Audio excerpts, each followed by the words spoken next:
Bonjour à toutes, bonjour à tous, bienvenue au Forum du patrimoine. Nous sommes à Paris, au Salon international du patrimoine culturel, où nous avons posé nos caméras pour 3 jours de débats et d'échanges avec des experts, des entreprises, des architectes, des associations du secteur patrimonial. Cette 5e édition du Forum du patrimoine est organisée par Atelier d'Art de France et le magazine Atrium. Avec le dérèglement climatique, la gestion de l'eau constitue un défi renouvelé pour tous les acteurs du patrimoine, que ce soit dans le bâti, l'agriculture ou les chantiers de jeunes. Nos 3 invités sont tous engagés sur la question et viennent échanger autour de cet enjeu. Bonjour à tous les 3. Bonjour. Bonjour. Tout d'abord, Gilles Alglave, bonjour. Bonjour. Vous êtes président de Maison Paysanne de France. À vos côtés, Marc-Aurélien Espiau, bonjour. Bonjour madame. Vous êtes délégué national réseau de l'Union Rempart. Et enfin, monsieur Pierre Delporto, bonjour. Bonjour. Vous êtes président de l'AFMA, la Fédération des musées d'agriculture et du patrimoine rural. Alors tout d'abord, pour commencer cet échange, peut-être on peut parler de comment s'articule la relation entre l'eau et le patrimoine, peut-être chez vous au sein de l'association des maisons paysannes de France. Alors oui, ça tombe bien parce qu'on a consacré justement, c'est peut-être pas le fait du hasard, une revue la dernière au thème de l'eau. Donc l'eau indispensable et bien plus, et on voit que c'est très lié à l'architecture, l'eau source d'architecture et aussi au paysage, génératrice de paysages, on l'oublie. Et aussi de lieux de vie, parce que l'architecture, les paysages ont été construits au fil des époques, des siècles, et donc c'est l'homme qui finalement, par son intelligence et son rapport, on va dire, avec l'environnement, qui a bien changé par rapport à notre époque à nous, reste encore un modèle. Alors l'architecture, c'est les toitures, c'est les façades, c'est les fondations des maisons, puisque l'eau en définitive est partout présente. Et les bâtiments anciens sont des bâtiments qui gèrent l'eau. Ça, c'est important de parler de gestion de l'eau, parce qu'aujourd'hui, on est dans l'isolation, on est dans l'étanchéité, on est dans quelque chose qui montre que le rapport de l'homme, y compris dans l'architecture lorsqu'il a construit aujourd'hui, n'est plus dans ce dialogue et dans cette gestion de cet élément qui est fondamentalement la condition première de toute vie, celle de l'humain, mais celle aussi de tous les éléments qui font partie de ce qu'on appelle la biodiversité. Donc voilà, simplement garder en mémoire la problématique et la rareté de cet élément, c'est que la planète bleue que l'on appelle la France, enfin la Terre, planète bleue, c'est effectivement les 3/4 composés d'eau, les océans et entre autres, c'est de l'eau salée. Et que les réserves d'eau douce qui nous sont nécessaires à la vie ne représentent que 0,65% de ces quantités d'eau qui peuvent paraître effectivement incommensurables quand on regarde les océans et vu de l'espace, on a vraiment l'impression qu'on ne manque pas. Ben si, justement. Et il faut peut-être rajouter qu'il y a une grande inégalité entre le nord et le sud en fonction de l'endroit où l'on se trouve. Nous sommes, nous, dans l'abondance, et on voit que l'abondance aujourd'hui, elle crée aussi des phénomènes qui sont en définitive des catastrophes, des drames. On parle des inondations, on les voit partout. Mais il faut rappeler qu'il y a plus de 1,5 milliard d'êtres humains qui ne connaissent pas l'accès à l'eau, qui n'ont pas l'accès à l'eau aujourd'hui. C'est les populations qui se trouvent dans les parties sud et donc c'est un problème pour l'humanité. Comment on va gérer tout ça? Comment on va faire en sorte que la catastrophe vers laquelle on court aujourd'hui soit, on va dire, l'objet d'une réflexion pour essayer de limiter les effets de cette catastrophe. Voilà moi ce que je peux dire pour introduire le sujet. C'est un sujet majeur. Un vrai sujet d'actualité, effectivement. On voit que vous l'avez repris dans le sujet du magazine, et je crois qu'au sein de l'AFMA, c'était le sujet des journées de patrimoine de pays cette année. Voilà, alors il faut d'abord rappeler que nous avons un beau pays qui est facile à comprendre par rapport à ce qui vient d'être dit. La France, c'est 1/3 de forêt, 1/3 de terres cultivables et aussi 1/3 d'herbes, de zones qu'on ne peut pas exploiter, que seul l'animal peut exploiter. Et il faut que l'animal l'exploite parce que sinon ça va être la friche. Je pense au pâturage en altitude, les estives, etc., les zones très, très pentues. Donc nous avons besoin d'avoir de l'herbe, nous avons de l'herbe et nous avons besoin de l'exploiter. Et donc cette année, il y a beaucoup de chiffres qui circulent qui sont très faux. 15 000 litres d'eau pour 1 kilo de viande, non. On a la preuve que c'est 50 litres par kilo de viande, puisque l'eau, comme on vient de nous le dire, l'eau tombe du ciel, bien sûr, mais rentre dans le sol. Elle ne rentre pas dans la viande uniquement, elle rentre dans l'herbe, elle rentre dans le sol et elle est recyclée. Alors, ces journées du patrimoine de pays de 2024 étaient sur le thème justement de l'eau utile à tous. Nous avons eu à peu près 1000, on n'a pas eu trop de chance, c'était fin juin, on n'a pas eu trop de chance à cause de la météo, à peu près 1000 animations, plus de 100 000 visiteurs sur des thèmes très diversifiés. On va le voir. Donc l'affiche, c'était justement une très belle un exemple de fontaine à Bar-le-Duc, des exemples d'animation de ces 1020 animations, une exposition itinérante en Côte d'Or pour montrer un peu toutes les utilisations de l'eau, les métiers liés à l'eau, aussi bien la lavandière que le pêcheur, etc.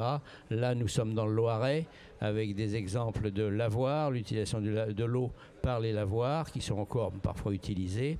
Et puis alors, un petit clin d'œil avec la côte est de la Corse, un petit village qui s'est mis à faire 6 animations en même temps sur cette belle rivière, mais aussi sur l'utilisation de l'eau avec des conférences, des visites conférences, des promenades commentées sur 5 km pour montrer l'utilisation de l'eau dans ce petit village, comment on détourne l'eau pour arroser, pour faire vivre le village. Voilà ce que je voulais vous dire sur 2024 et tout à l'heure je vous parlerai de 2025 puisque là aussi nous avons choisi un thème qui nous concerne. Mais donc l'eau utile à tous, ça a bien marché cette année. Parfait, merci beaucoup pour ces explications. Chez Rempart aussi, je crois que c'est un sujet très transversal. L'eau, ça peut être des sujets de chantier, mais c'est aussi le moyen de gérer la ressource, notamment pendant les chantiers avec les jeunes. Est-ce que vous pouvez nous en dire un peu plus ? Tout à fait. C'est vrai que la problématique de l'eau est de toute façon abordée par l'ensemble de nos associations sur le réseau Rempart, notamment dans le cadre d'accueil de bénévoles, et elle est prise vraiment très sérieusement. On peut le voir dans le livre blanc que nous avons publié il y a quelques années, c'est vraiment une notion majeure.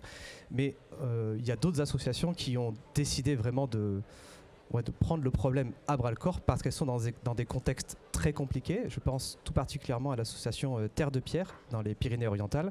Alors si vous avez suivi l'actualité des précipitations de ces 2-3 dernières années, les Pyrénées-Orientales, c'est très compliqué. Donc cette association a des contraintes très fortes puisqu'elle n'a pas accès à l'eau courante. Elle a décidé de mettre en place un système de gestion de l'eau très développé avec une deuxième voire une troisième utilisation de l'eau sur tous les postes de consommation. Donc c'est-à-dire tout ce qui est douche, tout ce qui est vaisselle part automatiquement en phytoépuration étagée et ensuite recollecté et part ensuite pour la création de mortiers pour participer à la restauration du village et aussi du château. On a deux autres exemples très parlants.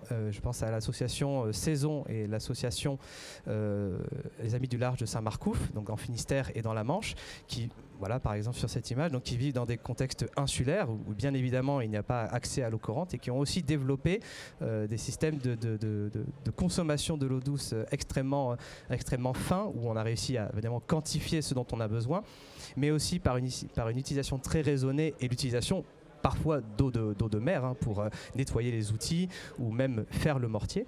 On a réussi à avoir des moyennes de consommation par personne et par jour d'eau douce extrêmement basse, presque divisée par 10 par rapport à la moyenne française. Puis je crois que la moyenne française par jour et par personne est d'environ 150 litres, si je me rappelle bien. Et là, on est autour de 17 litres et 14 litres pour Périos. Donc c'est vraiment un sujet qui est pris à bras-le-corps. On sent que vos différentes associations, elles ont un vrai rôle justement de pédagogie, de sensibilisation sur cette question. Alors je pense qu'effectivement la pédagogie elle s'impose puisque j'ai dit tout à l'heure on prenait de plus en plus de distance avec l'intelligence de nos anciens qui était une intelligence paysanne, une intelligence de bon sens, une intelligence de gens qui connaissaient le milieu dans lequel ils naissaient et dans lequel ils mouraient. Aujourd'hui, on est un petit peu déconnecté, on va dire. On bouge, la mobilité fait que on n'est pas en contact, on va dire, très longtemps avec l'endroit où on a vu le jour. Et donc tout ça fait qu'on a une vision complètement différente du monde. Et qui fait qu'on devient de plus en plus, on va dire, dans une modernité que l'on croit être un élément de progrès, mais qui s'avère aujourd'hui, si on fait le bilan, un élément de destruction. Alors, je crois que là encore, il faut vraiment qu'on réfléchisse tous. Les élus ont un pouvoir majeur dans la gestion des paysages.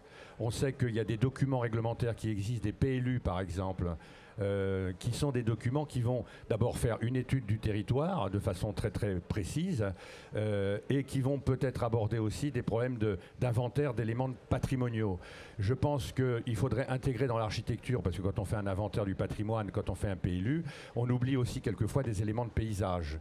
Et les éléments de paysage, aujourd'hui, c'est ce qui va permettre peut-être de gérer les phénomènes paroxystiques de débordement, de coulées de boue, de choses auxquelles l'on assiste, qui étaient gérées autrefois par les anciens. On prend les haies, on prend les plantations, on prend les mares, on prend les talus, on prend, on va dire, ce relief du paysage qu'on ne comprend plus aujourd'hui. Les agriculteurs, avec leurs machines, sont aussi à distance de la terre, qui était autrefois cultivée par des gens qui étaient au contact de cette terre. Donc, qui l'ont travaillée, qui l'ont sculptée, mais pas de façon complètement, on va dire, idiote et inutile. C'est une architecture à part entière. Et cette architecture, il faudrait que les pouvoirs publics considèrent que, par exemple, les mares, on ne les bouge plus. Moi, je suis dans une région où il pleut beaucoup. Il y avait des mares partout dans notre village. Elles ont toutes disparu. Elles ont été remplacées par des parkings. C'est une aberration. C'est une aberration. Et aujourd'hui, quand on a des fortes pluies, eh bien, on est impacté, on va dire, par cette mauvaise gestion du paysage, du village, qui fait qu'à un moment donné, l'eau qui était un ami devient finalement un élément qui agresse l'homme. Alors que l'homme a toujours été en bonne entente et en bonne intelligence avec cet élément, en le comprenant et en le gérant, comme j'ai dit tout à l'heure. Donc il faut revenir là-dessus. Et dans nos régions où il pleut beaucoup, il faudrait aussi, puisque l'eau potable, on l'a dit, est rare, de plus en plus rare. On en consomme, vous l'avez fait remarquer, de plus en plus avec nos douches, nos éléments de modernité et de confort. Il faudrait aussi qu'on revienne à utiliser l'eau gratuite, l'eau de pluie. On a des citernes dans nos fermes qui ne servent plus à rien. On ne sait même pas qu'elles existent. Une citerne, ça peut être un élément qui nous fait économiser l'eau potable. L'eau de pluie ne coûte pas grand-chose et qu'on va intégrer dans nos systèmes de modernité, les chasses d'eau des toilettes par exemple, tout un tas de choses. Et ça, c'est une intelligence qui, aujourd'hui, doit être abordée dans le contexte de pénurie dans lequel on va de plus en plus s'engager par rapport à cet élément fondamentalement crucial pour la vie. Oui. Moi, je rajouterais un petit peu d'historique. L'eau était rare dans les campagnes puisqu'elle n'arrivait pas à la ferme. C'est que dans les années 60 environ, 1960, que l'eau est arrivée dans la ferme. Avant, on allait chercher l'eau au puits, donc c'était compliqué, c'était rare. Maintenant, c'est la facilité. En plus, avec l'agriculture un peu productiviste, l'irrigation est arrivée, consomme beaucoup d'eau. On revient depuis quelques années, comme on vient de lire, à la plantation de haies pour contrôler un petit peu notre environnement, après le roman. On revient à des notions d'agriculture durable, et c'est important. On sélectionne des variétés végétales moins consommatrices d'eau, qui nécessitent moins d'irrigation. On relance les petites races locales animales qui consomment moins d'eau, qui marchent plus pour aller chercher l'alimentation et qui ont besoin de moins d'eau. On a sélectionné un petit exemple, on a sélectionné les races laitières. Moi, quand j'étais étudiant, on m'a fait faire des interros écrites. Calculer la ration d'une vache laitière, d'une bonne vache laitière pour qu'elle puisse produire 3000 kg de lait. Actuellement, en 2024, on est à 8000 kg de lait. Donc une seule vache produit l'équivalent de 3 vaches. Donc consomme beaucoup d'eau, bien sûr, 120 litres d'eau, mais beaucoup moins que 3 vaches à l'époque. Donc économie de l'eau au niveau agricole et au niveau rural. Est-ce que les jeunes sont sensibles à ces questions-là, justement, vous qui les rencontrez au cours des chantiers ? Ah, tout à fait.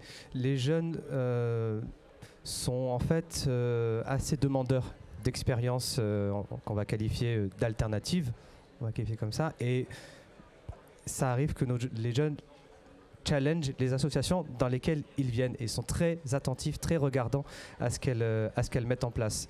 Alors, ça se passe très bien. En général, les associations ont pris le problème à bras le corps, comme j'ai dit tout à l'heure, mais très souvent, les jeunes qui viennent sont souvent engagés sur ces positions et ont envie de contribuer. Ils ont envie d'aider l'association à aller plus loin parce qu'ils ont une expertise, parce qu'ils ont une appétence particulière et ils proposent des solutions. Ben tiens, là, on pourrait faciliter ce circuit de consommation. Là, on pourrait faire un effort, etc.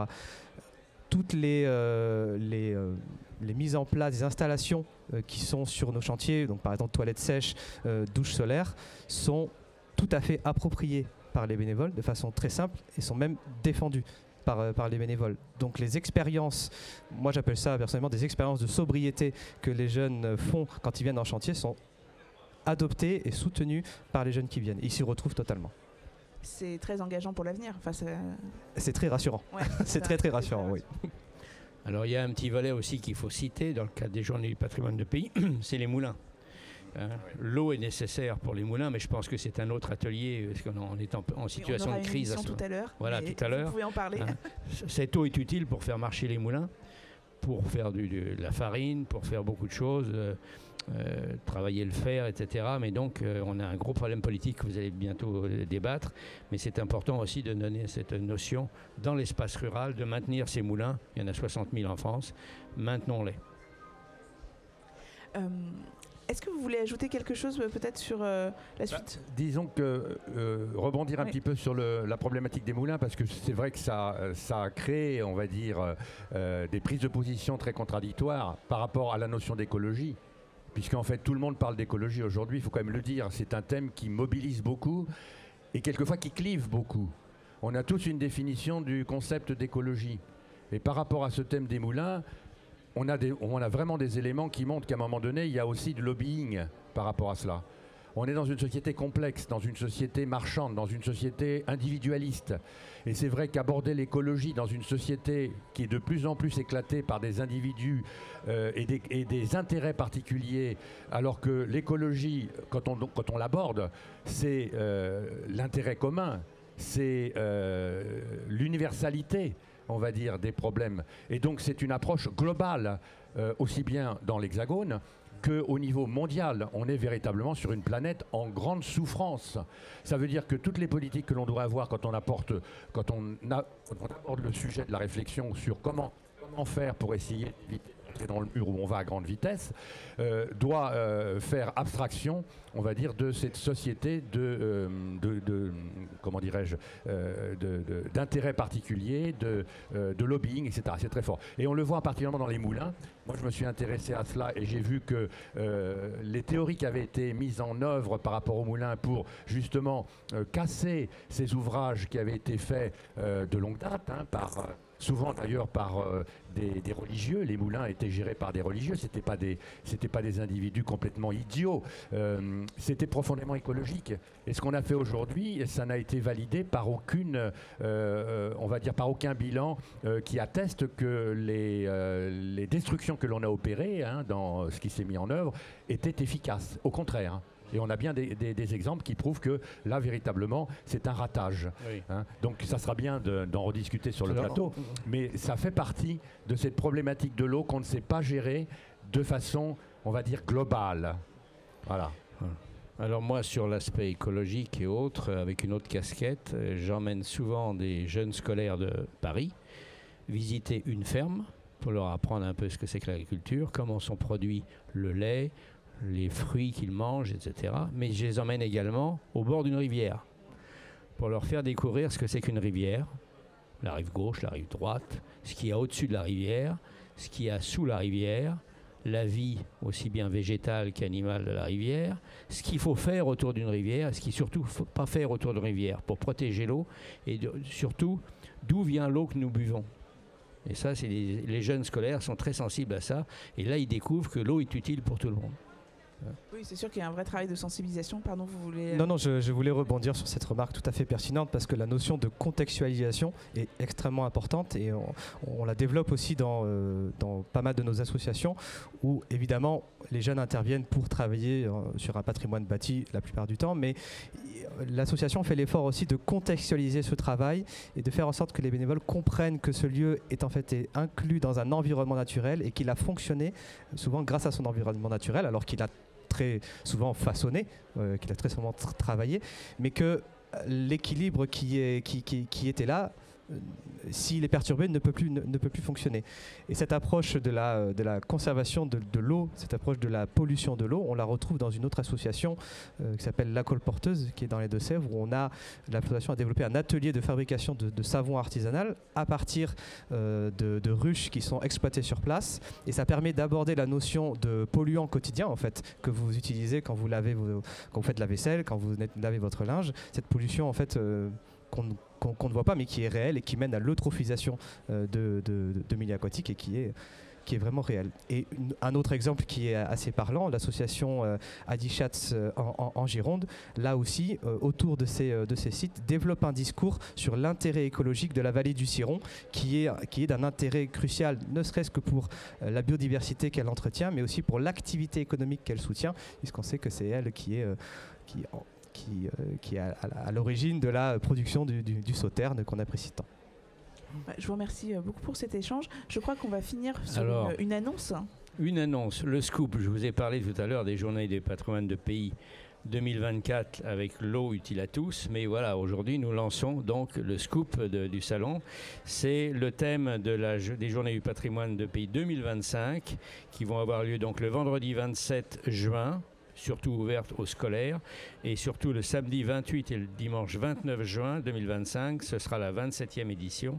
Et voilà, le thème, c'est Terre à Terre. Donc on revient un petit peu sur une notion d'eau, de milieu rural, Terre à Terre. Donc c'est tout aussi, il faut de l'eau pour faire le torchis tel qu'on est en train de le voir. Il faut de l'eau, bien sûr, pour irriguer nos jardins, etc. Mais donc la terre en tant que matériau de construction, matériaux d'art pour l'argile, etc. Donc vous avez le thème là. Nous sommes donc 8 fédérations. Il y en a 3 qui sont représentées ici. J'allais dire, oui, on voit vos logos. On y rajoute également sur les logos Petite Cité de Caractère, les architectes du patrimoine et la Fondation du patrimoine. Et puis la Fédération des Moulins, sauvegarde des Moulins dont on a parlé tout à l'heure. Donc c'est 8 fédérations depuis 27 ans. Nous travaillons au mois de juin et on donne rendez-vous à tout le monde pour venir pratiquer, faire des visites, écouter des conférences, mais surtout faire de la pratique, manier la terre, la découvrir, la labourer, etc. Et on peut dire en conclusion qu'on n'a pas encore fait le tour de la Terre. Non, tout à fait. Donc Terre à Terre, c'est un beau thème. Merci beaucoup à tous les 3 pour cet échange. Merci à vous. Si vous avez aimé cette émission, vous pouvez la revoir sur notre plateforme Atrium Patrimoine et Restauration. C'est une plateforme YouTube, donc vous pouvez nous suivre et vous pouvez également y découvrir les autres sujets qui vont être développés dans le cadre de ce forum. Merci et à bientôt.